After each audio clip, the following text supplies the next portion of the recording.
వాగ్భూషణం భూషణం. శ్రీమద్ రామాయణంలో హనుమంతుని గురించి రాముడు లక్ష్మణునితో పలికిన పలుకులను గుర్తుచేస్తూ నేటి కాలంలో అందరికీ అవసరమైన వక్తృత్వ కళ, ఆరేటరీ స్కిల్స్ గురించి, ఆ కళను ఎలా నేర్చుకోవాలో, అందుకు అవసరమైన సాధన సంపత్తి ఏమిటో అందరికీ అర్థమయ్యేటట్లు సులువైన భాషలో యువభారతి పూర్వాధ్యక్షులు కీర్తిశేషులు డాక్టర్ ఇరువెంటి కృష్ణమూర్తి గారు ఈ చిన్ని పుస్తకంలో సోదాహరణంగా తెలిపారు. వక్తృత్వ కళ, ఒరేటరీ స్కిల్స్ గురించి యువభారతి 98వ ప్రచురణ వాగ్భూషణం భూషణంలో పూర్వాధ్యక్షులు కీర్తిశేషులు డాక్టర్ ఇరువెంటి కృష్ణమూర్తి గారి వ్యాసం 3వ భాగాన్ని యువభారతి వరిష్ఠ సభ్యులు శ్రీ పత్రి అశ్విని కుమార్ గారి గళంలో వింటారు.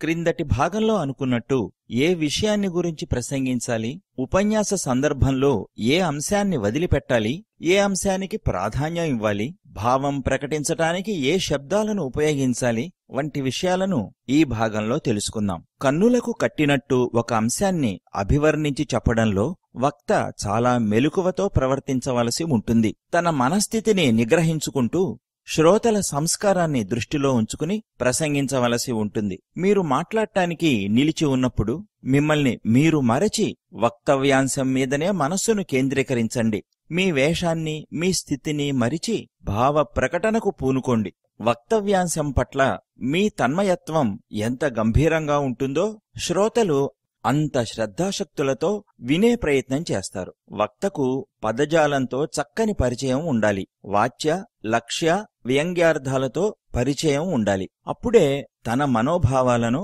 అతడు చక్కగా అభివ్యక్తం చేయగలడు. వ్యంగ్యార్థమే ధ్వని. ఇదే కావ్య సర్వస్వం. వాచ్యార్థం వలన కలిగే ఆనందం కంటే వ్యంగ్యార్థం వలన కలిగే ఆనందం విశిష్టమైనది. వ్యంగ్యార్థం ప్రతిపాదనం లేని భావ సముదాయం చాలా సందర్భాలలో వక్తకు గౌరవాన్ని తెచ్చిపెట్టదు. తన మనోభావాలను వ్యక్తం చేసే శబ్దజాలం ఉన్న వ్యక్తి తన ఉపన్యాసాన్ని తన ఇష్టప్రకారంగా చమత్కార స్ఫోరకంగా మలచి అందిస్తాడు. కావ్యం వలనే ఉపన్యాసం కూడా వ్యంగ్యార్థాన్ని ఆశ్రయించినప్పుడే ఉత్తమ ఉపన్యాసం అవుతుంది. వక్తకు సమానార్థకాలతోనూ పర్యాయవాచకాలతోనూ చక్కని పరిచయం ఉండాలి. అప్పుడే అతడు యథోచితంగా వాటిని ప్రయోగించుకోగలుగుతాడు. నిర్దుష్టమైన సుపరిష్కృతమైన వాక్యం బహుధా ప్రశంసాపాత్రం అవుతుంది. శృతి ఇదే మాటను ఉద్ఘోషిస్తున్నది. ఏకః శబ్దః సమ్యక్ జ్ఞాతః సుప్రయుక్తః స్వర్గేలోకే కామధేనుర్భవతి. అంటే ఒక్క మాట కూడా చక్కగా తెలుసుకుని ఉపయోగిస్తే అది స్వర్గలోకంలో కామధేనువై అభీష్టాలను నెరవేరుస్తుంది. ఎవడు చక్కగా పలుకగలుగుతాడో వాడికి ఈ లోకమే స్వర్గమవుతుంది. అతడి పలుకే కామధేనువవుతుంది. అన్ని కోరికలను తీరుస్తుంది. మన అనుభవంలోని మాట ఇది. ఒక సామాన్యుడు తన పలుకు తీరులోని వైశిష్ట్యంతో దేశానికే నాయకుడవుతాడు. తర్వాత అభినయం గురించి కొంత తెలుసుకుందాం. నాటకంలోని అభినయం కంటే వక్తృత్వంలోని అభినయం కొంత భిన్నమైనది. నాటకంలో నటుడు అంగ ప్రత్యంగాల కదలికల ద్వారా కరుణ, వీర, శృంగార, హాస్య, రౌద్ర, భయానక, బీభత్స, అద్భుత, శాంతరస భావాలను రమణీయంగా తన నటనా చాతుర్యంతో అభివ్యక్తం చేస్తాడు. శిలా విగ్రహంగా నిలిచి ఉండి ప్రసంగించటంలో ఆకర్షణ ఏమీ లేదు. మంచి వక్తలు తమ భావాలను సముచితమైన అభినయంతో వ్యక్తపరుస్తారు. అభినయపూర్వకంగా సంభాషించినప్పుడు శ్రోతలలో ఆసక్తి ఎక్కువవుతుంది. ఆవేశం, అభినయం, స్వర నియంత్రణం వల్ల వక్తవ్యాంశం ఆస్వాదనీయమవుతుంది. అంగవిన్యాసం చేస్తూ మాట్లాడినప్పుడు శ్రోతలు ఎంతో శ్రద్ధతో వింటారు. చదివి వినిపించినప్పుడు గాని లేక చదివినట్లు ఉపన్యాసం చేసినప్పుడు ఎవడూ పట్టించుకోడు. ఏమీ సారం లేని ఉపన్యాసాలు కూడా ఒక్కొక్కసారి ఎంతో ప్రభావాన్ని కలిగిస్తాయి అభినయం వలన. అలాంటప్పుడు విషయ గాంభీర్యం ఉన్నప్పుడు అంగవిన్యాసం వక్తవ్యాంశాన్ని మరింత రుచిరంగా రూపొందిస్తుంది. కొన్ని సందర్భాలలో కొన్ని భావాలను స్పష్టంగా ప్రకటించటానికి అభినయాన్ని ఆశ్రయించవలసి ఉంటుంది. భావపుష్టికి అది అవసరమవుతుంది. శ్రోతలు వక్తవైపు చూస్తూ అతని భావాలను అర్థం చేసుకుంటూ ఉంటారు. కొన్ని సందర్భాలలో కాకువును ప్రయోగించిన వక్త ఎంతో సాధిస్తాడు. కాకువు అంటే పలికే తీరులోనే అర్థభేదాన్ని సూచించడం.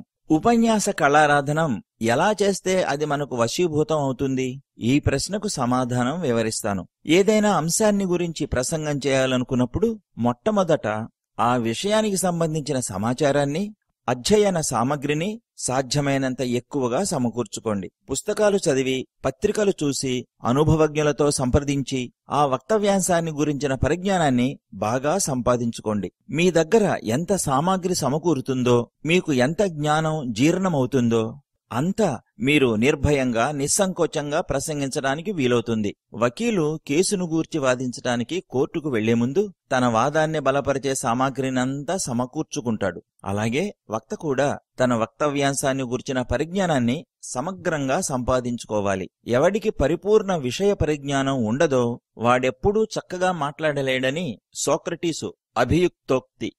టలీ అనే పండితుడు ఈ సందర్భంగా వెలిబుచ్చిన అభిప్రాయాలు మీకెంతో ఉపయోగపడతాయి. వక్తలు కాదలుచుకున్న వాళ్లు ఆయా విజ్ఞాన శాఖలకు సంబంధించిన పరిపూర్ణ జ్ఞానాన్ని సంపాదించుకోవాలి. లేకపోతే మాట్లాడేటప్పుడు తడబాటు తప్పదు. తమలో ఒక న్యూనతాభావం వాళ్ల మనసుల్లో మౌనంగా నక్కి కూర్చుని ఉంటుంది. అనుక్షణం అనుమానాల దాడికి గురవుతూ ఉంటారు. అప్పుడప్పుడు తమ విషయాన్ని వదిలి వ్యర్థంగా ఇతరాంశాల గురించి మాట్లాడుతూ ఉంటారు. అందుకే ఏ విషయాన్ని గూర్చి వక్త ప్రసంగించదలుచుకుంటాడో దానికి సంబంధించిన జ్ఞానాన్ని అంతా సేకరించుకోవాలి. వక్తవ్య విషయ పరిజ్ఞానం లేని వక్త అనభిజ్ఞుడని లోకం అనుకుంటుంది. అతడి వాగ్ధార ఎక్కడైనా ఆగిపోవచ్చు. చెప్తూ ఎక్కడో ఆగిపోతాడు. అందుకోసం ప్రసంగించడానికి పూర్వం సాధ్యమైనంత మేరకు అధ్యయనం అవసరం. నలుగురినీ కలుసుకోండి. వాళ్లతో చర్చించి విజ్ఞానాన్ని పెంచుకోండి. విజ్ఞాన భాండాగారాన్ని సంపాదించి భద్రపరుచుకోండి. జ్ఞానంతో సమానమైన వైభవంగాని, సంపదగాని లోకంలో ఏదీ లేదు. సత్కావ్య పఠనం వల్ల, సజ్జన సాంగత్యం వల్ల జీవితం ధన్యమవుతుందనే సందేశాన్ని భారతీయ సంప్రదాయభిజ్ఞులు తరతరాలకు అందిస్తూనే ఉన్నారు. ఈ రెండు ప్రయత్నాల వలన సంసార జంజాటం నుంచి బయటపడటమే కాదు, మంచి వక్తలుగా కూడా తమ్ము తాము తీర్చిదిద్దుకునే అవకాశం లభిస్తుంది ప్రజలకు. కనుక వక్తృత్వం ఒక కళ మాత్రమే కాదు, జీవిత సాఫల్యానికి అనువైన మార్గం కూడా. కౌశలం ఉన్న వక్తలకు సామాగ్రి లోపం ఉండదు. ఎప్పుడు ఏ తలపు తమకు తట్టినా, ఏ పుస్తకంలో తమకు పనికి వచ్చే అంశం కనపడినా, ఎవరి వల్లనైనా తమకు మంచి విషయం తెలిసినా వాళ్లు దాన్ని ఒక నోట్బుక్ లో వ్రాసి పెట్టుకుంటారు. సిద్ధహస్తులై వక్తల జ్ఞానేంద్రియాలు ఎప్పుడూ తమ సంస్కారానుగుణమైన అంశాలను అవగతం చేసుకునే ప్రయత్నం చేస్తూనే ఉంటాయి. వాళ్ల దృక్కోణంలో ఒక ప్రత్యేకత ప్రవేశిస్తుంది. సందర్భానుసారంగా తాము సంపాదించిన జ్ఞానాన్ని వాళ్లు చక్కగా అభివ్యక్తం చేసి శ్రోతల మన్ననలకు పాత్రులవుతారు. సామాగ్రిని సేకరించుకోవడానికి మనం ఎన్ని పుస్తకాలు చదివినా, ఎంత సమాచారం సేకరించినా, మన మననశీలత, మన అనుభవం, మన సంస్కారం ఆ సామాగ్రికి ఒక విలక్షతను సంతరించి పెట్టుతుంది. మన అందరి దృష్టి ఒకటి కాదు. మన అనుభవాన్ని బట్టి ఎవరి దృక్పథం వారికి ఏర్పడుతుంది. ఇది వ్యక్తిగతమైన విషయం. ఉపన్యాసంలో ఈ విషయమే ప్రధానంగా ఉబికి వస్తుంది. తరువాతి భాగంలో వాగ్వివాదం గురించి, వక్తకు కావలసిన జ్ఞాపక శక్తి గురించి, వక్తగా కావడానికి చేయవలసిన ప్రయత్నాల గురించి తెలుసుకుందాం.